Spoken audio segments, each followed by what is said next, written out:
Welcome to असली वजह। आप सुन रहे हो एक साइकोलॉजिकल डीप डाइव। आज हम मनोविज्ञान की एक बहुत ही दिलचस्प और बहुत आम पहेली पर बात करेंगे। ऐसा क्यों होता है कि कुछ लोग जो बहुत आत्मविश्वासी, आकर्षक और सलीके से रहते हैं, हमें अक्सर डरा हुआ या कमतर महसूस कराते हैं? हाँ, और हम क्यों ये मान लेते हैं कि जो बाहर से इतना प्रभावशाली दिख रहा है वो अंदर से भी उतना ही काबिल होगा? बिल्कुल, ये एक ऐसा सवाल है जिससे हम सब कहीं ना कहीं जुड़े हुए हैं। और इस पहेली को सुलझाने के लिए हमारे पास आज एक बहुत ही मजेदार सोर्स है, द गोल्डन मिराज नाम की एक कहानी। इसमें दो मुख्य किरदार हैं। एक है कबीर, जो एक बेहद प्रतिभाशाली डेटा एनालिस्ट है पर दिखने में बिल्कुल साधारण, और दूसरा है अरमान, एक कंसल्टेंट जो बेहद आकर्षक है और हमेशा महंगे सूट पहनता है। और इस कहानी को असल दुनिया से जोड़ने के लिए हमारे पास द लीडरशिप क्वार्टरली जर्नल का एक रिसर्च पेपर भी है, जो ये बताता है कि सीईओज की शारीरिक बनावट का उनकी सफलता की धारणा पर क्या असर पड़ता है। अच्छा, तो आज हमारा मकसद इन दोनों सोर्सेस के जरिए हेलो इफेक्ट और विजुअल डोमिनेंस जैसे मनोवैज्ञानिक सिद्धांतों की परतें खोलना है। हाँ, हम ये समझने की कोशिश करेंगे कि दिखावे का ये सुनहरा भ्रम कैसे बनता है और क्या असलियत वाकई में से तोड़ सकती है। तो चलिए द गोल्डन मिराज की कहानी से शुरू करते हैं। जैसा कि बताया, हमारे पास दो किरदार हैं, एक दूसरे से बिल्कुल अलग। एक तरफ कबीर है, जिसके पास ज्ञान है, डेटा है, पर सोर्स के मुताबिक उसके कपड़े हमेशा मैले रहते हैं, बाल बिखरे हुए हैं और आत्मविश्वास की थोड़ी कमी है। वो असलियत का प्रतीक है। और दूसरी तरफ है अरमान, जो सिर्फ दिखावे का प्रतीक है। कहानी उसे हेलो इफेक्ट का जीता जागता उदाहरण कहती है। मतलब उसका कद 6 फुट 2 इंच है, वो महंगे फिटेड सूट पहनता है और उसकी आवाज गहरी है। वो स्टाइल और आत्मविश्वास का एक चलता फिरता विज्ञापन है। समझ गए। कहानी का पहला सीन ऑफिस में अरमान के आने से शुरू होता है। जैसे ही लिफ्ट के दरवाजे खुलते हैं और वो बाहर निकलता है, ऑफिस में एक अजीब सी शांति छा जाती है। हाँ, सोर्स में उसके दिखने के तरीके को बहुत बारीकी से बताया गया है। उसके इटालियन लेदर के जूतों की चमक, उसके नेवी ब्लेजर का परफेक्ट फिट।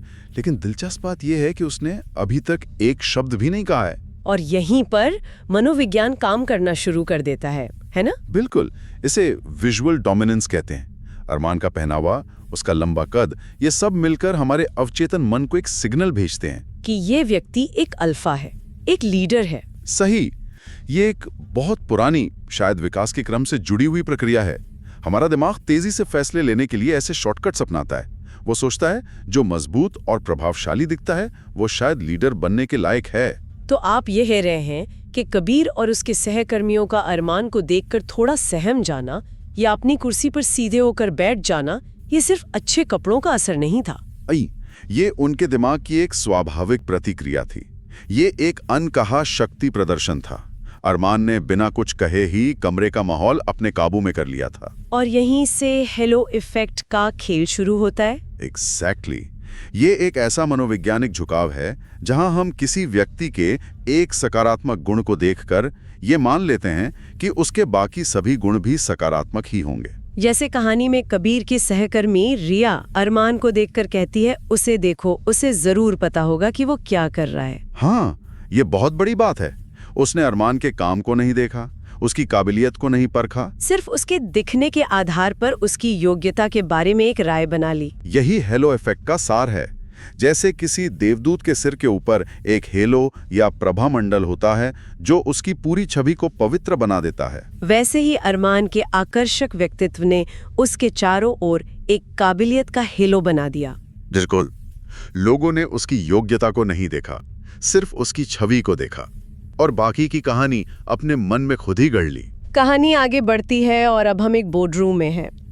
एक बहुत जरूरी मीटिंग चल रही है। हाँ, और कबीर को एक प्रेजेंटेशन देनी है जिसके लिए उसने हफ्तों मेहनत की है। उसके पास सारा डेटा है, सारे तथ्य हैं, लेकिन वो बहुत घबराया हुआ है और बोलते हुए हकला रहा है। और इसके ठीक उलट अरमान टेबल के सबसे ऊंचे स्थान पर बैठा है, जो अपने आप में एक पावर की निशानी है। वो आराम से पीछे झुककर बैठा है, ज्यादा जगह घेर रहा है। उसका बॉडी लैंग्वेज आत्मविश्वास चीख चीख कर बता रहा है। सही। कबीर अपनी बात रखने की कोशिश करता है। वो कहता है, तीसरी तिमाही के आंकड़े बताते हैं कि ग्राहक रिटेंशन में 7% की गिरावट आई है। लेकिन इससे पहले कि वो और कुछ समझा पाता, अरमान उसे बीच में ही रोक देता है। वो बहुत शांत और गहरी आवाज में कहता है। रिटेंशन एक मानसिकता है कबीर।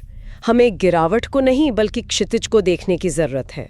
हमें सिनर्जी की जरूरत है। अब यहाँ रुककर सोचने वाली बात यह है कि अरमान ने असल में कुछ भी नहीं कहा। सिनर्जी, ये तो एक कॉर्पोरेट बज़वर्ड है। इसका कोई ठोस मतलब तो है नहीं। बिल्कुल, ये सुनने में बहुत प्रभावशाली लगता है, लेकिन असल में खोखला है। पर उसकी गहरी आवाज, उसका आत्मविश्वास, उसके बोलने के तरीके ने बोर्ड के सदस्यों को यकीन दिला दिया कि उसने कोई बहुत गहरी बात कही है। और वो सब जोर जोर से सिर हिलाने लगते हैं। पर ऐसा क्यों हुआ? क्या बोर्डरूम में बैठे अनुभवी लोग एक खोखले शब्द और असली डेटा के बीच का फर्क नहीं समझ सकते? ये अजीब है, लेकिन बहुत आम है। हमारा दिमाग अक्सर तथ्यों से ज्यादा आत्मविश्वास से प्रभावित होता है। जब कोई इतने यकीन के साथ बोलता है तो हमारा तर्क वाला हिस्सा थोड़ी देर के लिए शांत हो जाता है। हमें लगता है अगर ये इतना निश्चित है तो जरूर सही ही होगा। हाँ, और इसका असर कबीर पर सबसे ज्यादा होता है। सही डेटा होने के बावजूद उसे लगने लगता है कि शायद वही गलत है। उसे इम्पोस्टर सिंड्रोम महसूस होने लगता है। मतलब एक ऐसी भावना जहां एक काबिल इंसान को भी लगता है कि वो एक धोखेबाज है। एग्जैक्टली। ये तो कहानी की बात हुई, पर क्या असल जिंदगी में भी ऐसा होता है? यहीं पर हमारा दूसरा सोर्स द लीडरशिप क्वार्टरली का अध्ययन तस्वीर में आता है, और वो अध्ययन बहुत चौंकाने वाला है। उसके क्या नतीजे थे? रिसर्चर्स ने फॉर्च्यून 500 कंपनियों के सीईओज का विश्लेषण किया और पाया कि जो सीईओज औसत से ज्यादा लंबे और पारंपरिक रूप से ज्यादा आकर्षक थे, उन्हें ज्यादा काबिल माना जाता था। न सिर्फ काबिल बल्कि उनकी सैलरी भी उनके समकक्षों से ज्यादा थी। कमाल है। और इसका कंपनी के प्रदर्शन से कोई लेना देना नहीं था? कोई सीधा संबंध नहीं था। मतलब सिर्फ लंबा और आकर्षक दिखने की वजह से लोगों ने मान लिया कि वो बेहतर लीडर होंगे और उन्हें पैसे भी ज्यादा दिए। ये तो सीधे सीधे हेलो इफेक्ट का एक वास्तविक उदाहरण है। बिल्कुल, ये दिखाता है कि अरमान का किरदार कोई कल्पना नहीं है। हमारी दुनिया ऐसे उदाहरणों से भरी पड़ी है जहां छवि असलियत पर भारी पड़ती है। तो अगर ये भ्रम इतना शक्तिशाली है तो क्या ये कभी टूटता नहीं? चलिए वापस कहानी पे चलते हैं। हाँ, कहानी का अगला हिस्सा इसी भ्रम के टूटने की शुरुआत है। एक रात कबीर ऑफिस में देर तक काम कर रहा होता है और वो देखता है कि जीनियस कंसल्टेंट अरमान एक प्रिंटर से जूझ रहा है। अरमान शिकायत कर रहा है कि ये मशीन बहुत पुरानी है, ये क्लाउड से सिंक नहीं हो रही है। वो बहुत तकनीकी भाषा का इस्तेमाल कर रहा है, ये दिखाने के लिए कि समस्या कितनी जटिल है। फिर कबीर उसके पास जाता है, एक नजर स्क्रीन को देखता है और फिर नीचे झुककर बस एक छोटी सी बात कहता है। इसका प्लग नहीं लगा हुआ है अरमान। ये तो बहुत छोटा सा पल है पर शायद बहुत जरूरी है। हाँ, ये कहानी का एक बहुत ही महत्वपूर्ण मनोवैज्ञानिक क्षण है। एक पल के लिए अरमान का आत्मविश्वास का मुखौटा उतर जाता है। वो हैरान, लगभग एक बच्चे की तरह दिखता है। और कबीर के मन में पहली बार एक सवाल उठता है, ये जीनियस कंसल्टेंट, इसने प्लग भी चेक नहीं किया। बिल्कुल, ये हलो पर पहली दरार थी। कबीर को पहली बार डेटा मिला जो उसकी धारणा के खिलाफ था। और असली परीक्षा अगले दिन होती है, क्लाइंट के सामने प्रेजेंटेशन में। और ये क्लाइंट कोई ऐसा व्यक्ति नहीं है जो चिकनी चुपड़ी बातों से प्रभावित हो जाए। सही, वो एक टेक्निकल सीटीओ है जिसे सिर्फ नतीजों और आंकड़ों से मतलब है। अरमान अपनी वही रणनीति अपनाता है। वो अपनी चमकदार मुस्कान के साथ अपनी सिनर्जी और क्षितिज वाली बातें शुरू करता है। लेकिन इस बार उसका जादू नहीं चलता, क्योंकि सामने वाली ऑडियंस अलग है। हेलो इफेक्ट तब तक ही काम करता है जब तक उसे परखा ना जाए। क्लाइंट उसे बीच में ही रोक देता है और सीधा एक टेक्निकल सवाल पूछता है, ये सब छोड़ो, मुझे बताओ नए सर्वर इंटीग्रेशन पर एपीआई लेटेंसी कितनी है? और यहाँ अरमान जम जाता है।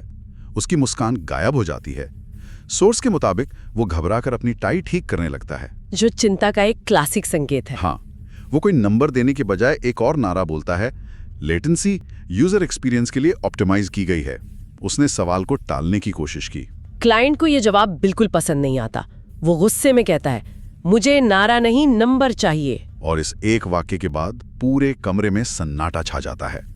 अरमान का हेलो, उसका प्रभामंडल अब टूट रहा था। उसे पसीना आने लगता है। यही वो पल है जब जादू टूटता है। बिल्कुल।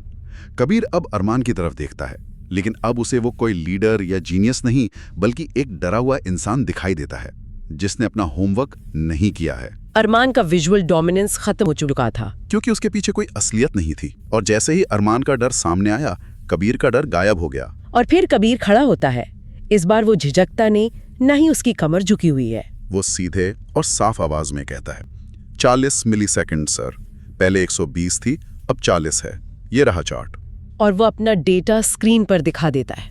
यहाँ शक्ति का स्थानांतरण होता है, जिसे पावर शिफ्ट कहते हैं। क्लाइंट का चेहरा बदल जाता है और वो कहता है, आखिरकार कोई है जो जानता है कि वो किस बारे में बात कर रहा है। और जब अरमान बीच में बोलने की कोशिश करता है तो क्लाइंट उसे चुप करा देता है। हाँ, वो हाथ उठाकर कहता है, शांत रहो, एक्सपर्ट को बोलने दो। और यहाँ कहानी का सबसे शक्तिशाली दृश्य आता है। कबीर ने अपने कपड़े नहीं बदले थे, वो अब भी उसी मैली शर्ट में था, लेकिन उस पल वो उस कमरे का सबसे शक्तिशाली व्यक्ति लग रहा था। ये कैसे हुआ? क्योंकि जब काबिलियत साबित हो जाती है तो वो खुद एक नया और ज्यादा शक्तिशाली हेलो इफेक्ट बना देती है। इसे कॉम्पिटेंस हेलो कह सकते हैं। अच्छा। अब लोग कबीर के मैले कपड़ों को नहीं, बल्कि उसके ज्ञान और आत्मविश्वास को देख रहे थे।